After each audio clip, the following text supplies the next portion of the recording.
प्रेक्षकांनो, मालिकेचा कसला जबरदस्त प्रोमो आउट झालेला आहे.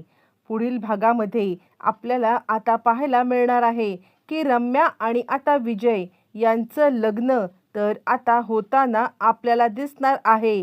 पण या लग्नामध्ये आता ज्या काही गडबडी होणार आहेत किंवा आता या लग्नांमध्ये गुरुजींची जी काही भविष्यवाणी खरी होणार आहे, ती आता भविष्यवाणी काय आहे, या सगळ्यामध्ये गुरुजींनी नक्की आता काय हे केलेलं आहे आणि त्यानंतर गुरुजींच्या या भविष्यवाणीनुसार रम्या आता अपघातामध्ये अडकलेली आहे. रम्याचा काय अपघात झालेला आहे किंवा आता रम्या या अपघातामध्ये कशी अडकले आणि त्यानंतर मग नक्की काय घडले. गुरुजींच्या 2 भविष्यवाण्या खऱ्या ठरल्यात, पण गुरुजींच्या कोणत्या 2 भविष्यवाण्या खऱ्या ठरल्यात, सगळं पाहू.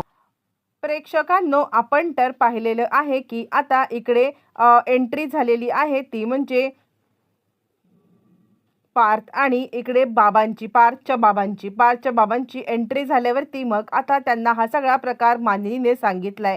मानिनीने प्रकार सांगितल्यावरती मग आता इकडे ते खूपच चिडलेले आहेत. त्यांना आता मुळातच कळलेलं नाहीये की ह्या कसं काय हिने लग्न केलं किंवा आता या सगळ्यामध्ये हिने लग्न करण्याचं कारणच काय आहे, असं म्हणत आता मात्र ते मानिनीला विचारतायत. मानिनी सांगते, आम्हाला सगळ्यांना संशय आहे की मुळातच हिने आता लग्न केलंय किंवा नाही केलंय, काय केलंय मला खरंच कळायला मार्ग नाहीये.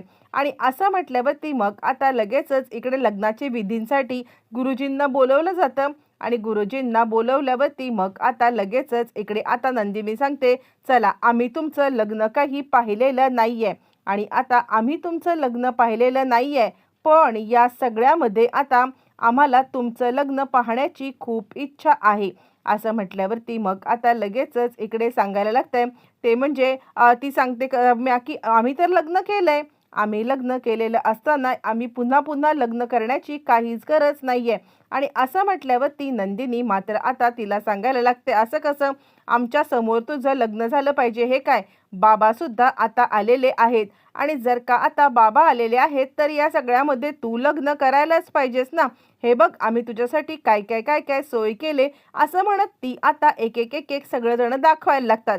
पण त्यावरती मग आता पार्थ सांगायला लागतो, मी तर तुझ्यासाठी खास मंगळसूत्र बनवून घेतलेलं आहे, असं म्हटल्यावरती मग आता ती सांगायला लागते, मंगळसूत्र आणि माझ्यासाठी मंगळसूत्र बनवायची खरंच काही गरज होती का माझ्यासाठी, असं म्हटल्यावरती आता इकडे आणि मुळातच आता इकडे गुरुजी नाहीये, लग्न कसं काय होणार आहे, तुम्ही काय बोलताय, असं म्हटल्यावरती मग आता ते सांगायला लागतात, गुरुजींची अजिबात काही म्हणजे तू चिंताच करू नकोस.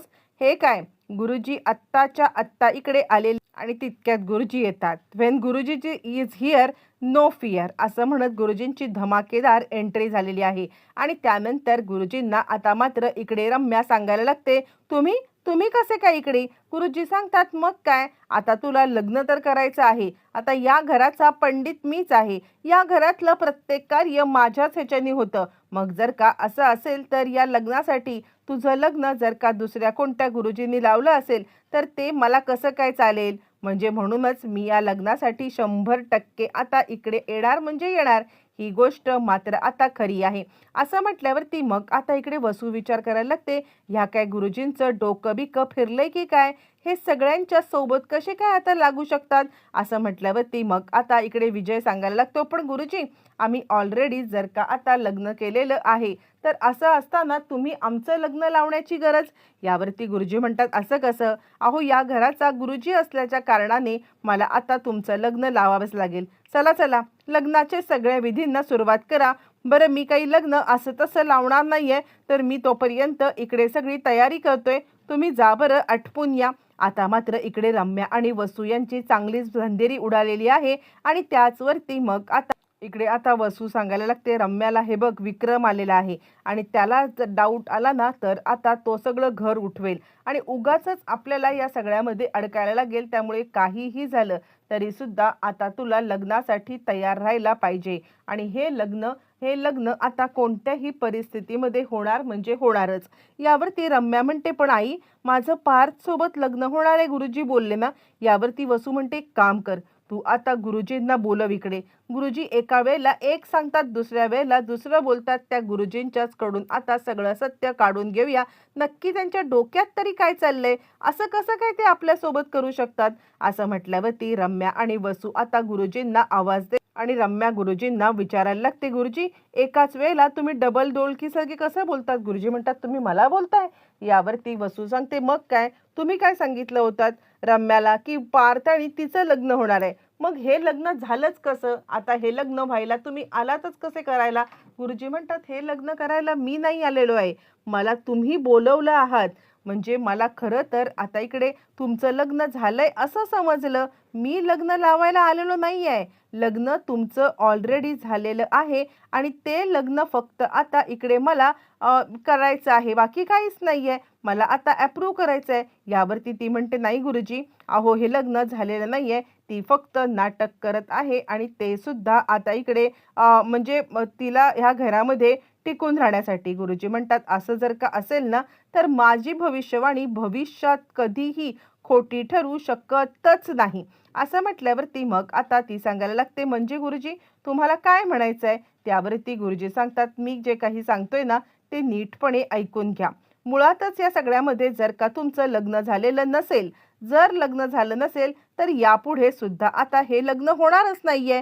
त्यावरती मग ती सांगते, मग तुम्ही कशासाठी आलात? यावरती गुरुजी म्हणतात, मी तुम्हाला म्हटलं ना की जर का हे लग्न झालेलं नाही आहे तर आता हे लग्न होणारच नाही. यावरती ह्या दोघींना पण कळत नाहीये की गुरुजींना नक्की काय बोलायचं आहे, गुरुजी आता काय बोलण्याचा प्रयत्न करताय. मग त्यातच आता गुरुजी सांगायला लागतात, ठीक आहे, नियतीचा जो काही हे आहे ना ते आता आपण बघूया, चला बाहेर. असं म्हणत गुरुजींनी या दोघींना आता बाहेर घेऊन इकडे चाललेले आहेत. ज्या वेळेला दोघींना गुरुजी बाहेर घेऊन येतात, सगळी लग्न तयारी झालेली आहे आणि त्यानंतर गुरुजी सांगतात, चला मंगलाष्टका म्हणायला घेऊया, अंतरपाठ वगैरे मध्ये धरूया. आता रम्या विचार करते, ह्या गुरुजींचं तर आता डोकंच फिरलेलं आहे. म्हणजे काही झालं तरी सुद्धा हे गुरुजी आत एक बोलतायत, बाहेर एक बोलतायत. मला खरंच काही कळायला मार्ग नाहीये की यांचं आता काय चाललंय. असं म्हटल्यावरती मग आता ती सांगायला लागते, गुरुजी म्हणतात, चला चला, मला आता काही ऐकायचं नाहीये. मला आता मला आता लवकरात लवकर हे करायला सुरुवात करायची आहे. असं म्हटल्यावरती आता हिच्यासमोर काही पर्याय नाहीये आणि ती लग्नासाठी उभी राहत आहे. त्याच वेळेला इकडे आता नंदिनी सांगते, लग्नाची सगळी तयारी झालेली आहे आणि कोणत्याही परिस्थितीमध्ये आता कुणीही माघार घ्यायची नाही. चला बरं, घ्या सगळ्यांच्या हातामध्ये मंगलाष्टका वाटल्या जातात आणि मंगलाष्टका वाटल्यावरती मग आता लग्नासाठी पुढची तयारी सुरू होते. इकडे आता पार्थ सांगायला लागतो, हे घे, हे मंगळसूत्र खास बाबा आले ना तेव्हा आम्ही काल रात्री जाऊन आता हे मंगळसूत्र खरेदी केलं होतं. असं म्हटल्यावरती मग आता लगेच आणि आता रम्या विचार करते, हे गुरुजींचं डोकं फिरलंय. आत्ता माझ्यासोबत काय बोलले आणि आत्ता इथे येऊन गुरुजी काय बोलत आहेत? तिला आता स्वतःलाच काही कळायला मार्ग नाहीये आणि त्यानंतर ती लग्नाला उभी राहिली. पण गुरुजींची भविष्यवाणी जशी याच्या आधी कधी खोटी ठरली नाही, तशी आत्ता सुद्धा गुरुजींची भविष्यवाणी मात्र आता इकडे कधी खोटी ठरत नाहीये. लग्नाचे विधी सुरू आणि जसे लग्नाचे विधी आता प्रेक्षकांनो सुरू झालेले आहेत, तसं आता मात्र इकडे खूप गोष्टींचा उलगडा होताना आपल्याला दिसत आहे.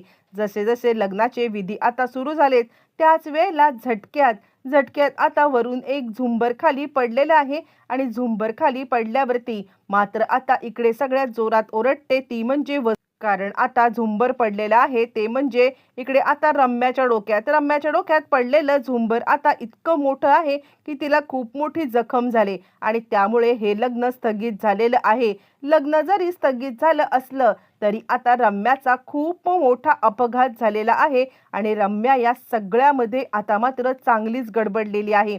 तिला आता काही कळायला मार्ग नाहीये. डोकं फुटलंय, रम्या खाली पडल्यावरती मात्र आता सगळेजण गडबडलेत आणि सगळेजण रम्याकडे आलेले आहेत आणि रम्याला रम्या असं म्हणतात. गुरुजी म्हणतात, मी म्हटलं होतं की या लग्नामध्ये विघ्न येणार, हे लग्न होऊ शकत नाहीये. आणि त्यावरती मानिनी सांगते, पण गुरुजी यांचं आधी लग्न लागलेलं होतं ना.